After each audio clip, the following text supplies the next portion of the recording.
Martin Zubimendi and Benjamin Sesko, Arsenal transfer announcement timeline revealed. The latest Arsenal transfer news with moves for Martin Zubimendi and Benjamin Sesko unlikely to be sanctioned for another 10 days. Hello everyone, I bring you football updates on this channel. Comment the team you support so I can share news about it. I hope you've subscribed. Thank you for watching. Arsenal are waiting until July before advancing a deal for Benjamin Sesko. Arsenal appear unlikely to confirm any new summer signings until July has arrived for two key reasons.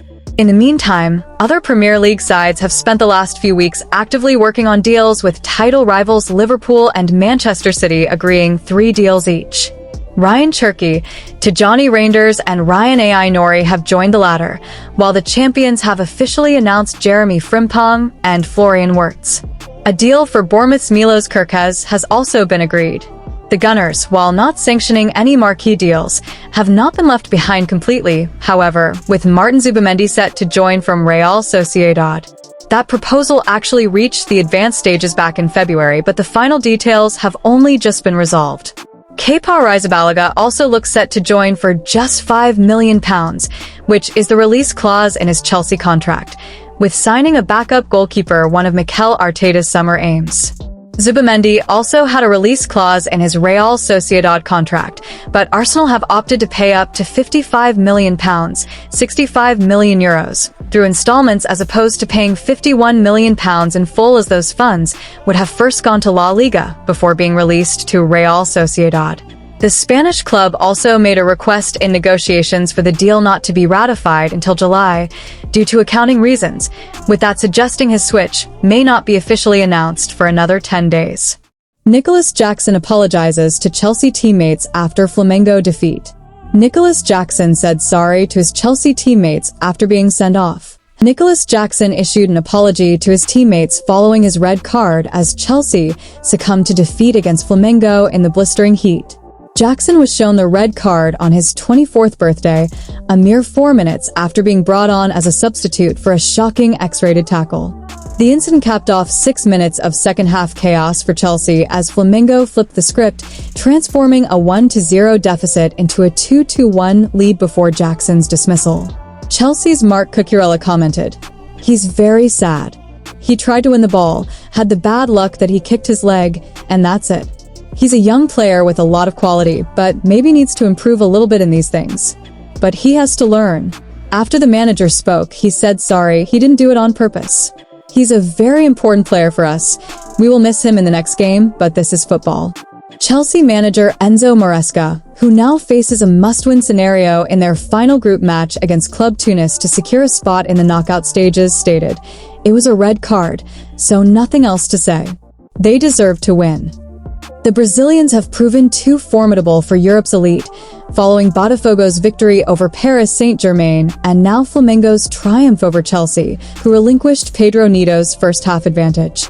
Jackson, more than anyone, should shoulder the blame after missing the latter part of the Premier League season due to a red card for elbowing at Newcastle, which resulted in a 3-game suspension. Nicholas Jackson was shown a straight red for a shocking tackle. There was no justification for his dreadful studs-up challenge on Flamengo's Ayrton Lucas, which in this competition results in an automatic one-match ban that FIFA can review and increase. FIFA could come down hard on the striker for a disgraceful tackle. Jackson has a wealth of talent, but his reckless temperament makes him a risk, and suddenly, after winning their first game, the atmosphere will shift in the Chelsea camp. They looked promising early on when Neto gave them a 13th-minute lead, darting between Flamengo defenders Wesley and Danilo and sprinting clear for a clean shot on goal before his strike soared past keeper Agustin Rossi.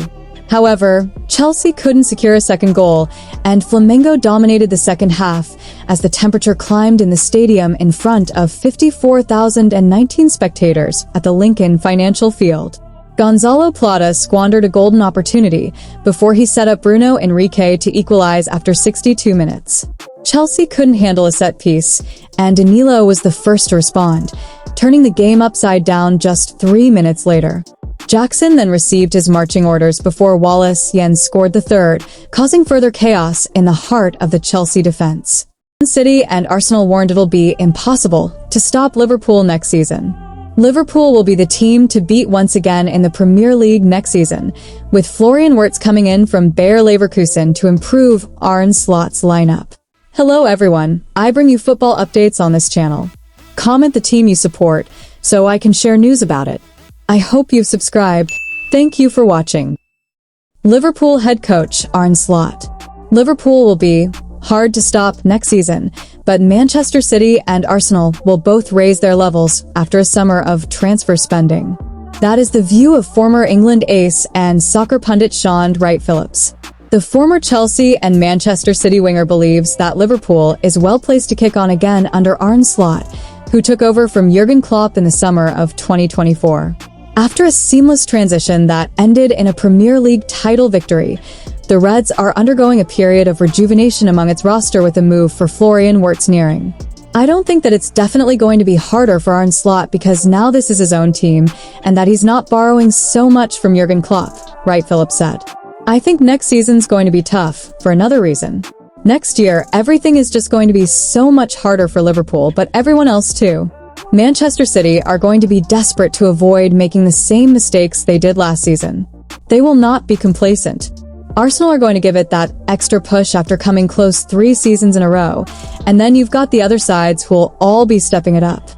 Liverpool head coach Arne Slot. Arsenal looks set to sign Martin Zubimendi from Real Sociedad while Manchester City has been busy. Pep Guardiola, now with Pep blinders alongside him in the dugout, has added players like Ryan Cherki and Tijani Reinders to his roster. Nonetheless, Liverpool won the league title by 10 points last season. And the expectation is that the playing group will have had a substantial injection of quality before the new season kicks off again in mid-August. If Mo Salah does what he did last season, then it'll be almost impossible to stop him and Liverpool, Wright-Phillips, speaking to Prime Casino, continued. He was scoring from almost every chance that dropped in front of him. He only needs a glimmer of a chance to change the game, just as he did against Everton. If he's at his best, then Liverpool are going to be hard to stop. Fanatics official sports apparel, Liverpool. The Reds will kick off the new season at Anfield on the Friday night of the first weekend of the new Premier League campaign. Liverpool will then take on Newcastle United at St. James Park before hosting Arsenal. By that point, it might have snapped up several new signings. Wirtz is one, while Milos Kerkez is also on the radar, and Jeremy Frimpong has already been secured from Bayer Leverkusen. Emi Martinez remains open to leaving Aston Villa this summer. Martinez was visibly emotional after Villa's final home match of the campaign. Some at Villa felt during the campaign that he had eyes on securing a move away. Listen to whistleblowers. Are Arsenal fans right to think they've been aggrieved by the fixtures? Hello everyone, I bring you football updates on this channel. Comment the team you support, so I can share news about it. I hope you've subscribed. Thank you for watching. Emi Martinez remains open to leaving Aston Villa this summer amid suggestions Manchester United could move for the World Cup winner. The Argentine was emotional at the end of Villa's final home game of last season against Tottenham on May 16th, and while this does not guarantee his departure, it is thought Martinez would consider a new challenge. Mail Sport revealed on May 7th that Martinez had held discussions with a powerful Justified agency run by Jorge Mendes, which raised the possibility of a move to Atletico Madrid this summer.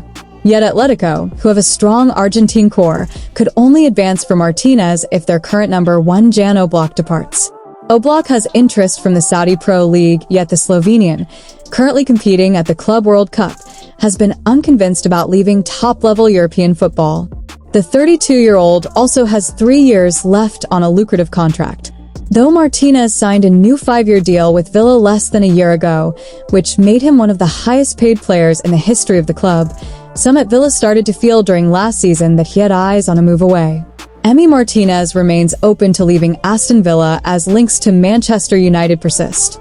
Martinez was visibly emotional after Villa's final home game, and he is open to a new challenge. United expect to head into the new campaign with Andre Onana as their number 1. Yet Villa are likely to let Martinez leave only if they have a replacement lined up. Boss Unai Emery was very interested in Espanyol goalkeeper Joan Garcia, who has since joined Barcelona.